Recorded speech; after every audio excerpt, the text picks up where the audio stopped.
Hello les Good Vibers, j'espère que vous allez bien, ici Audrey. Aujourd'hui j'ai le plaisir de parler du développement des dons parapsychologiques. Et qu'est-ce que c'est que ces dons parapsychologiques? Sache qu'on est tous nés avec ces dons-là, sauf que comme on n'en a pas conscience, en fait, on ne les utilise pas. Et on croit que les autres peuvent les utiliser et pas nous. Mais quand toi tu vas voir une voyante, une clairvoyante ou un magnétiseur ou peu importe la personne à qui tu as affaire, c'est tout simplement que ces personnes ont pris conscience qu'elles pouvaient développer ces dons. Et toi tu en es tout à fait capable et tout le monde en est tout à fait capable. Il suffit déjà d'en avoir envie, d'avoir le désir ardent et de faire le nécessaire pour les développer, c'est-à-dire faire les exercices, s'intéresser à ce sujet en particulier et commencer petit à petit en faisant quelques exercices tous les jours, à se faire confiance également. Parce que au-delà des dons parapsychologiques, tu as quand même l'intuition. L'intuition, on a tous de l'intuition. Et la plupart des gens ne s'en servent pas. Quand je te dis l'intuition, tu as des gens qui vont dire « Oh pétard, je le savais !» Et c'est leur intuition qui leur avait dit de faire autre chose et ils n'ont pas suivi leur intuition. Et c'est aussi simple que ça. Pour la clairvoyance, c'est la même chose. C'est le fait de voir des images, de voir au-delà, il se passe quelque chose. Ça peut être des flashs, ça peut être... c'est quelque chose qui se passe. Et ça, la clairvoyance, c'est pareil, ça se travaille. Au plus tu vas l'utiliser et au plus tu vas réussir à t'en servir et au plus tu seras clairvoyant ou clairvoyante. Après, tu as la partie également clair sensitif. Alors là, c'est plutôt, moi, ça me concerne à moi, je ressens les gens. C'est quelque chose, pareil, que tu développes à force d'observation, à force de ressenti, à force de... En fait, tu sens l'énergie de la personne et au-delà de l'aspect physique de la personne, ben, tu ressens cette personne. Et ça, c'est à force de l'utiliser, tu le développes. Et c'est quelque chose qu'on développe. C'est les personnes qui sont sensibles en fait. C'est qui ont une sensibilité particulière, qui ont de l'empathie. Hein, qui ont vraiment, ça c'est beaucoup plus facile pour ces personnes-là. N'oublie pas qu'il y a des personnes qui sont auditives, donc c'est plutôt des sons, des ressentis au niveau du son. Tu as des personnes, c'est plutôt au niveau des images, donc qui sont visuelles. Et tu as des personnes kinesthésiques, là c'est plutôt le ressenti. Et pour ma part, c'est le ressenti que j'utilise le plus et l'intuition.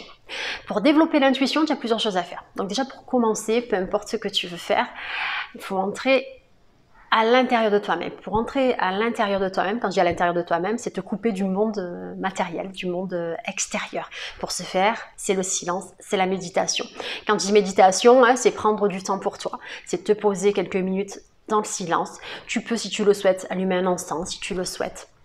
Fixer une bougie. Ça, c'est vraiment, chaque personne fait comme bon lui semble et trouve le rituel qui lui convient le mieux. Ce qui peut me correspondre à moi ne peut ne pas te correspondre. Il faut vraiment avoir un petit rituel qui te conditionne mentalement, en fait. C'est le fait de te couper du monde extérieur. Donc, tu t'installes tranquillement devant ta bougie ou devant ton encens.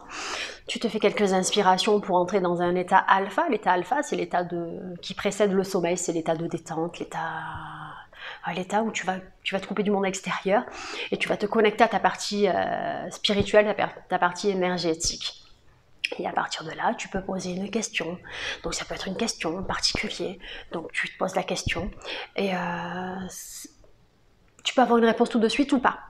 Il faut faire confiance. Tu peux également te servir de cartes. Tu as des oracles. Je te mettrai le lien. Moi, j'ai 2 oracles que j'adore. Et ce sont des guides. Tu as les oracles des anges de Dorine Viettine. Je te mettrai le lien sous la vidéo. Et ça te permet de te guider. Tu as l'intuition aussi. J'aime beaucoup ce paquet de cartes. Et à chaque fois que tu vas te connecter donc à ta partie énergétique, à ton moi supérieur, tu vas être guidé comme ça. C'est comme si tu te connectais à tes guides spirituels. Ça peut être des anges, après ça dépend pour chaque personne, c'est pareil, c'est un ressenti qui est différent d'une personne à une autre et ça fonctionne réellement. En fait, au plus tu vas le faire, et au plus tu vas te connecter, au plus tu vas avoir besoin dans tous les cas de ce silence et de cette partie d'échange avec ta partie énergétique. Et tu verras que tu vas avoir de plus en plus d'informations et puis c'est pareil, à force d'observer les gens, de poser des questions. Et tu peux te faire aussi des questions-réponses ou de poser une question, t'imaginer telle personne dans tel travail.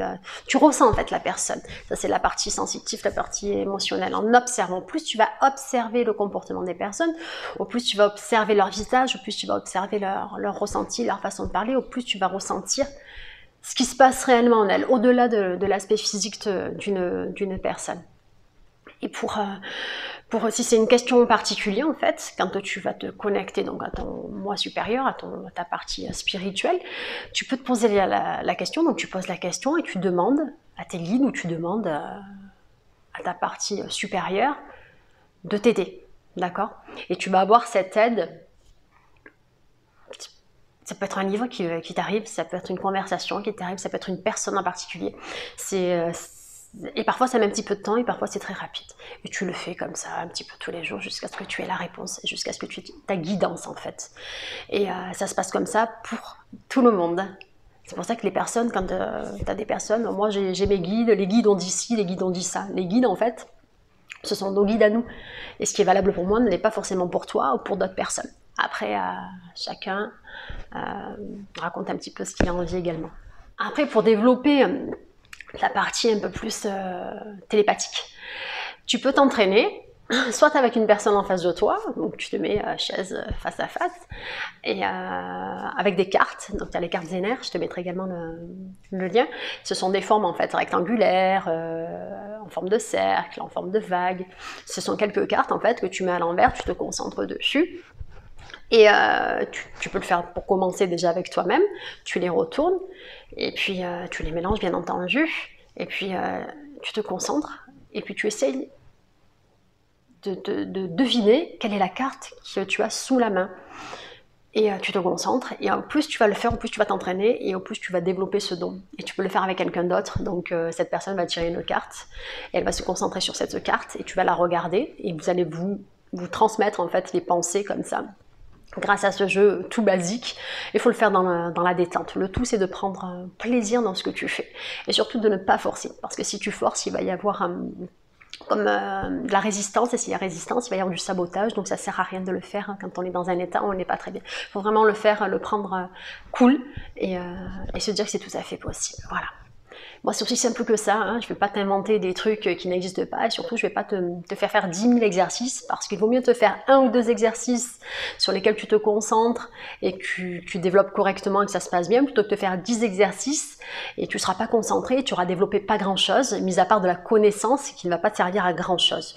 Le but, c'est de t'en servir après au quotidien et que ça te serve au lieu de te desservir. Si tu fais trop d'exercices en même temps, ça va te desservir, ça va créer de la résistance.